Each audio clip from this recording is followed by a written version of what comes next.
Generation X grew up in a world that would be unrecognizable today. Let's talk about what made us different. Picture this.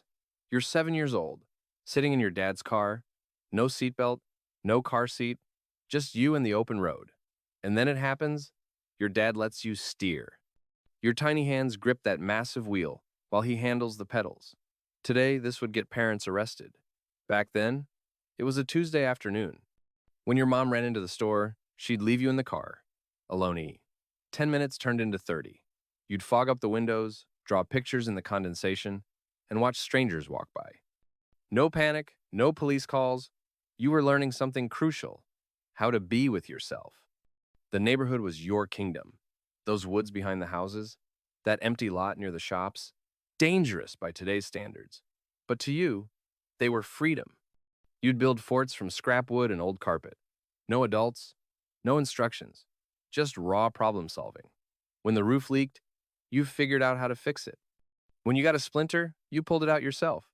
Your bike was everything: your escape vehicle, your status symbol, your ticket to anywhere. You'd clip playing cards to the spokes to make engine sounds. You knew every shortcut, every jump, every secret path. When you wanted to find your friends, you just looked for the pile of bikes on someone's lawn. And when you crashed, blood running down your leg, gravel in your palms, you'd limp home expecting sympathy. Instead, your mom would say, "You're fine. Wash it off and go back outside." No trip to the emergency room. No helicopter parenting. You learned that hurt and damaged are two different things. We even had chickenpox parties. Parents would deliberately expose their kids to sick children. The goal was to catch it, build immunity, and move on. This created a toughness that's vanishing today. Everything you owned, you could fix. Bike chain slipped, you flipped it upside down and got grease on your hands. TV went fuzzy, you wiggled the cables behind it. You didn't wait for tech support. You became the tech support. Saturday mornings were sacred. Cartoons from 6:30 a.m. until noon. If you missed your show, it was gone. No streaming, no second chances. This taught you that some moments only happen once. School was different too. No Google in your pocket. If you needed to know something, you had to remember it. Essays were written by hand. One mistake meant erasing and dealing with the smudge. You learned to focus for hours without distractions. The mall was your social media. You'd get dropped off with $10 and spend the afternoon walking circuits, food court to record store to arcade.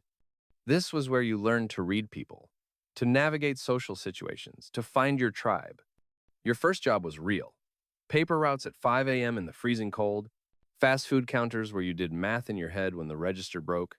You earned every dollar, and you knew exactly what it cost. After school, you were a latchkey kid. You let yourself into an empty house and had hours of unstructured time. No scheduled activities, no constant supervision, just you boredom, and whatever you could create from it. To call a friend, you had to dial their home phone and get past their parents first. "Hello, may I please speak to Sarah?" You learned social courage before you were even a teenager. And when you went out on Friday night, you disappeared. No GPS tracking. No social media documenting your mistakes. You had the freedom to be messy, to experiment, to become yourself in private. Even romance took effort.